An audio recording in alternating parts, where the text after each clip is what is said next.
So today we talked about adding and subtracting radicals and the conjugates and understanding how to multiply by the conjugate. So the first thing that we're going to talk about is adding and subtracting. So when you are adding and subtracting radicals, you have to have, so when we add and or subtract, right? So it kind of depends on what's happening with those coefficients. You have to have the same nth root and the same base. Okay, so when we're looking at this, if I give you an example and I said -2 times the cube root of 5 plus 40 times the cube root of 5. Well, when I look at this, I'm looking at my nth root. Those are exactly the same. And my base, which is underneath the radical, that is exactly the same. So if both of those check off, like you say, yep, same nth root, same base, then you are going to add or subtract, depends on what they're asking you to do with those coefficients. You're going to add or subtract the coefficients. So I'm going to add or subtract the -2 and the 40. And so it essentially what it is like this radical now, this radical here is kind of like a variable. So if I asked you to add or subtract -2x plus 40x, you would say this is 38x, right? So that's the same thing that we're going to do here. So this becomes 38 though, cube root of 5. And so that is my answer. Okay.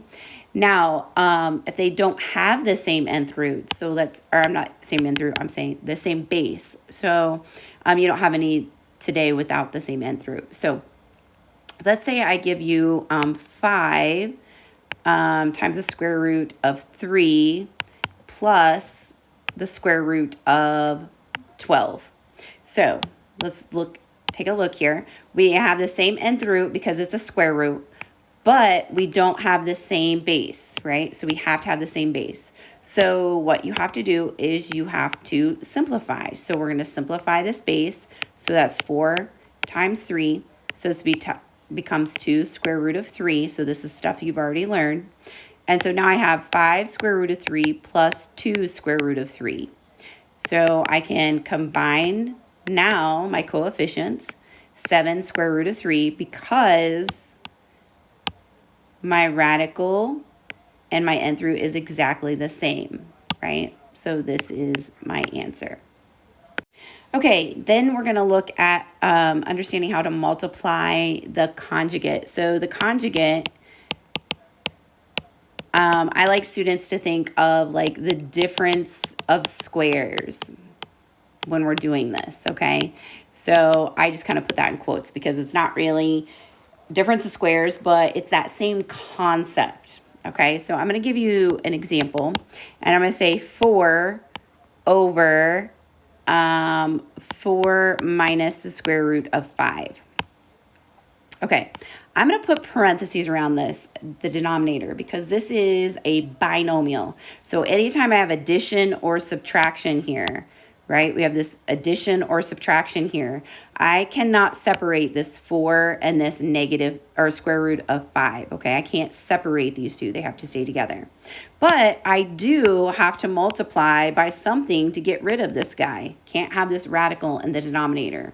So I am going to put parentheses, and I'm going to think of the difference of squares. So off to the side, I'm going to kind of remind you. So we have x squared, let's say minus 25.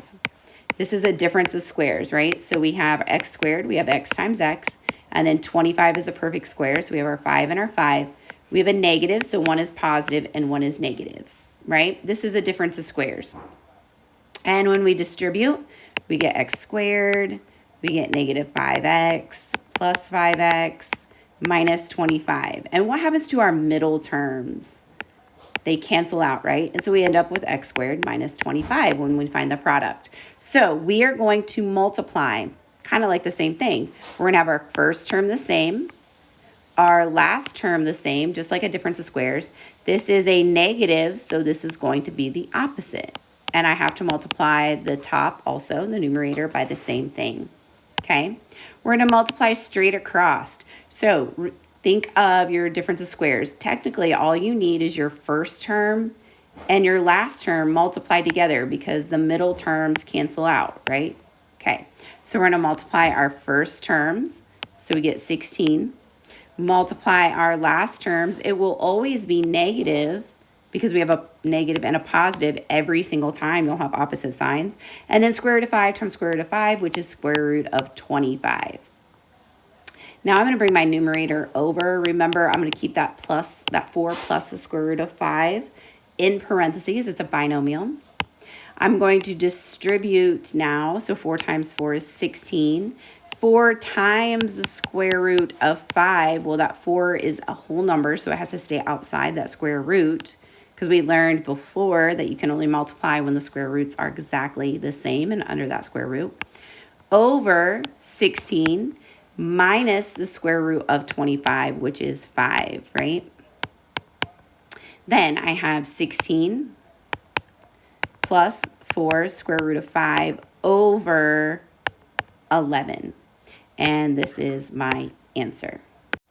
Okay, let's do another one. Let's say I have the square root of 2 over the square root of 5 minus the square root of 6. Let's do plus because we just did a minus. So we're going to put parentheses around. I have to multiply. I have to get rid of now both of these. So I'm going to do the same concept. First term's the same. Last term's the same, opposite signs, and I have to multiply the top also by the same thing, okay? I'm going to multiply straight across, so that square root of 2 stays on the outside, square root of 5 minus the square root of 6. I'm going to multiply my first term, so I get square root of 25.